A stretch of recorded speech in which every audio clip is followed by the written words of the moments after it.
Hello, AP Stat students. Today we will do our final notes for the second semester, and this is 12.1C on significance tests for slope.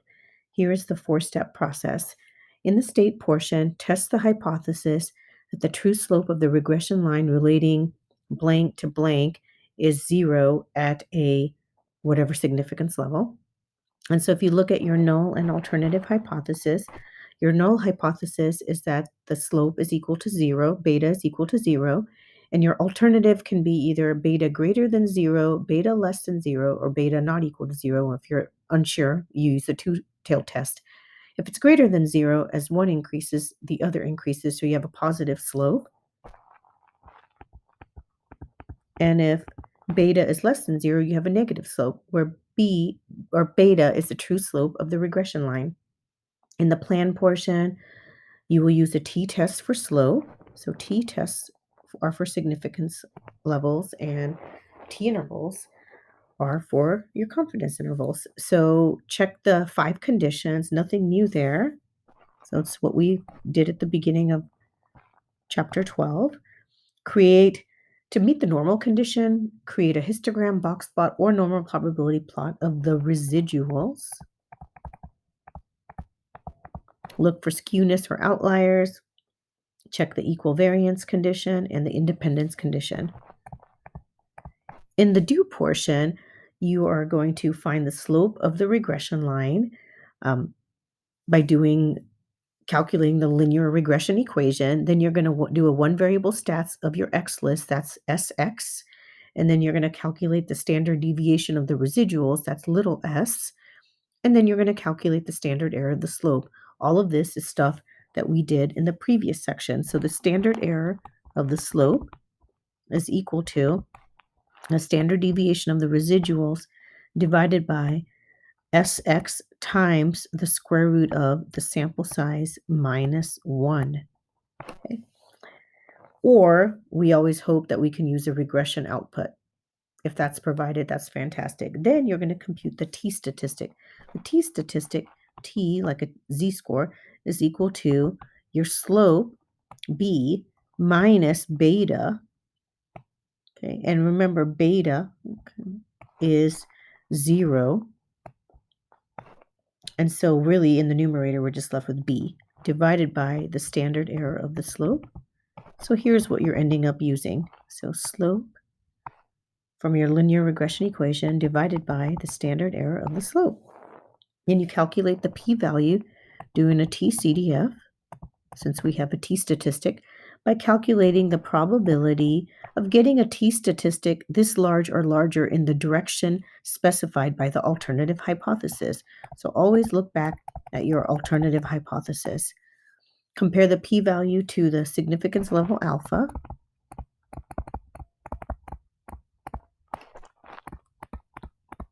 If p-value is less than alpha, we reject the null hypothesis and explain in context.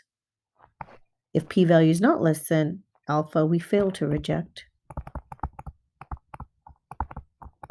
the null hypothesis. And then interpret, we reject the null hypothesis, so we do not have convincing evidence of whatever the alternative hypothesis is stating. If we fail to reject the null, I said it wrong. We do have, if you reject, you do have evidence in favor of the alternative. If you fail to reject, we do not have evidence in favor of the alternative. Right, let's do an example. And in this example, you can see I've already done the scatter plot, the residual plot, and the check for the normal condition using a histogram, a box plot, and a normal probability plot. So I did all 3. I did that to save time. So in this example, do customers who stay longer at buffets give larger tips? So that first question is basically going to answer our last question in this paragraph. Charlotte, an AP statistics student who worked at an Asian buffet, decided to investigate this question for her second semester project. While she was doing her job as a hostess, she obtained a random sample of receipts, which included the length of time in minutes the party was in the restaurant and the amount of the tip in dollars. Do these data provide convincing evidence that customers who stay longer give larger tips? So, this will really help you with your null and alternative hypothesis. So, customers who stay longer, so increasing your stay, giving larger tips. So, that'll tell you that this is a positive slope. You have a positive correlation according to this. So, here is the data. So, the data is length of time in minutes and the amount of tip in dollars. So I went ahead and I entered this in list 1. I entered the dollars in list 2, and I calculated my linear regression equation, and I did the scatter plot. So the first thing you do is, what is the equation of the least squares regression line for predicting the amount of the tip from the length of the stay? So my y hat is equal to, my y-intercept is 4.535 plus 0.03x. So remember, this is to calculate the linreg. And defining the variables, x is the time in minutes.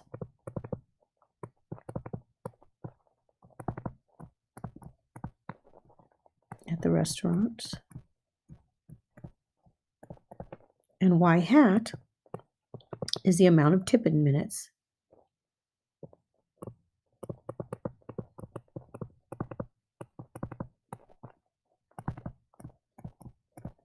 Right.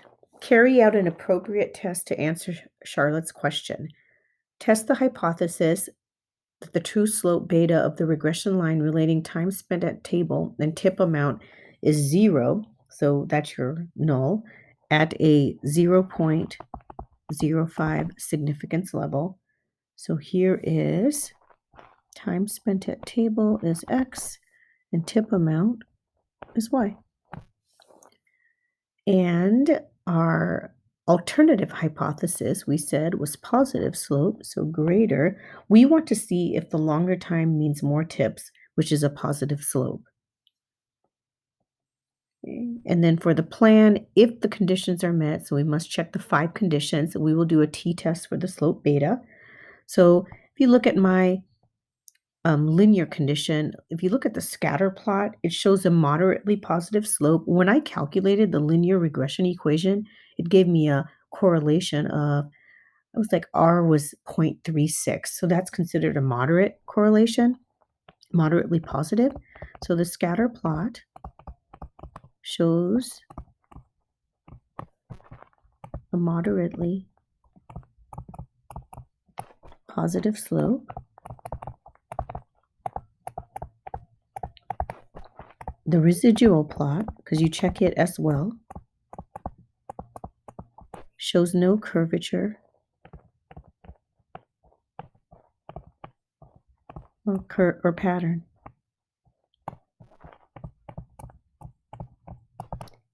Right, for the random, it's a random sample of 12 receipts.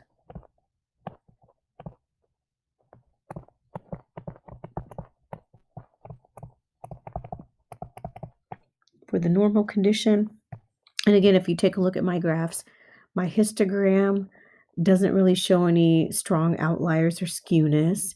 My box plot shows a little skewness, but it's not horrible, and there's no outliers, but the normal probability plot also shows that it's fairly linear. So the normal condition is met. The histogram, the box plot, and the normal probability plot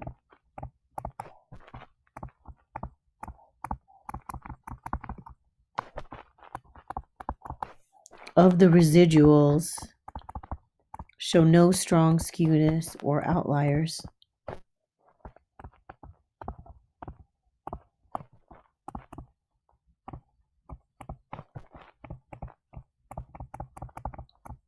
Okay, for the equal variance condition, there's an even scatter above and below the 0 line.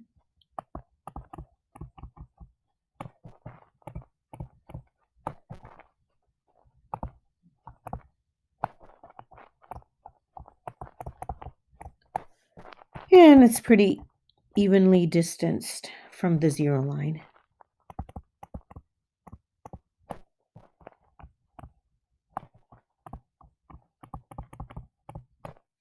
And lastly, for the independent condition, it's reasonable to assume that there are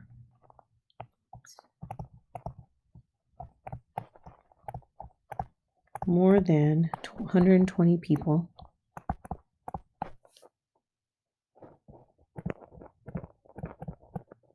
who visit the restaurant.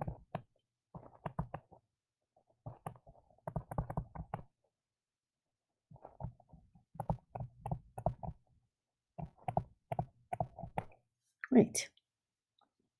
In the do portion, so for the do portion, from my linear regression equation, my slope is 0.03.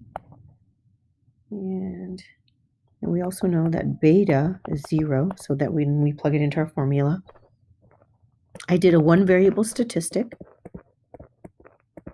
to find my SX, and that was 21.9.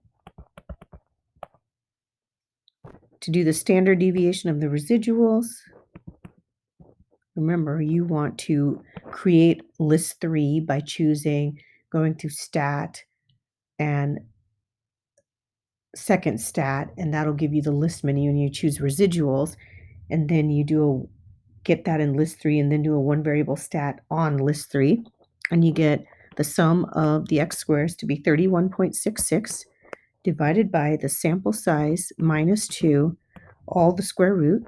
And that gives us the standard error of the residual as 1.779.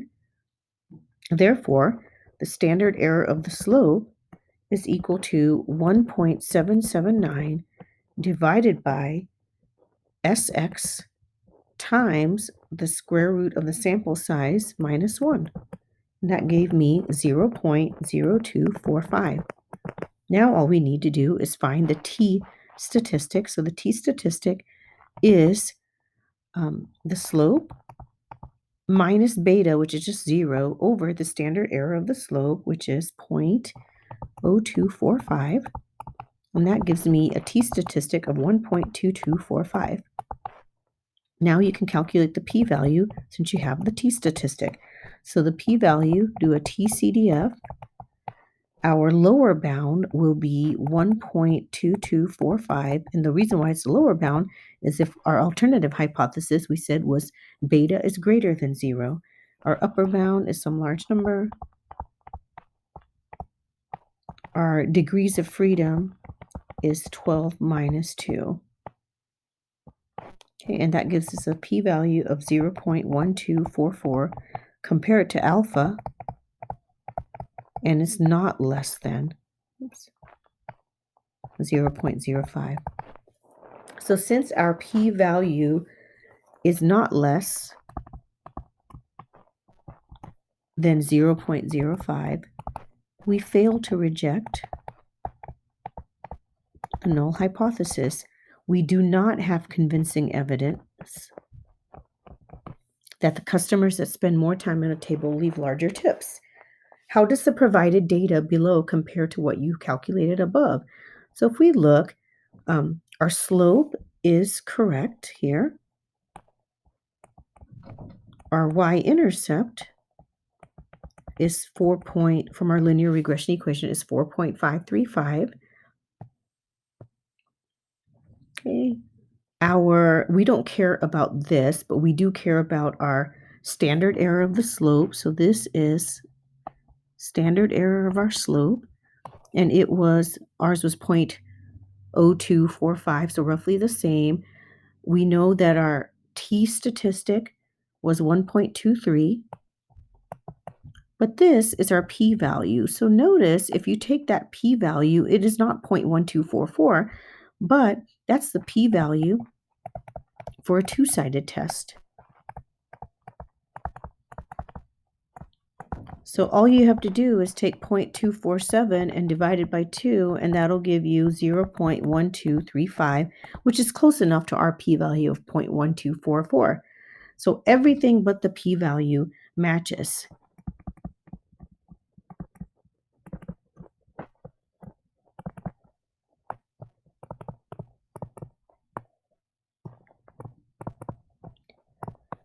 unless we divide the p-value by 2. And also, you can do this on the calculator. You could do a linear regression t-test.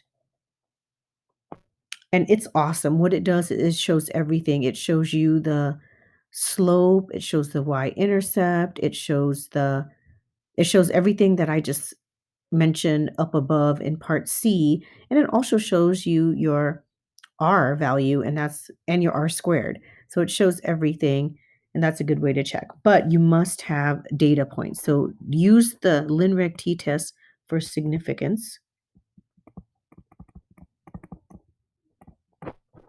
And we did have data points, so I did in both, and it gave me everything. It even gives you the degrees of freedom as 10.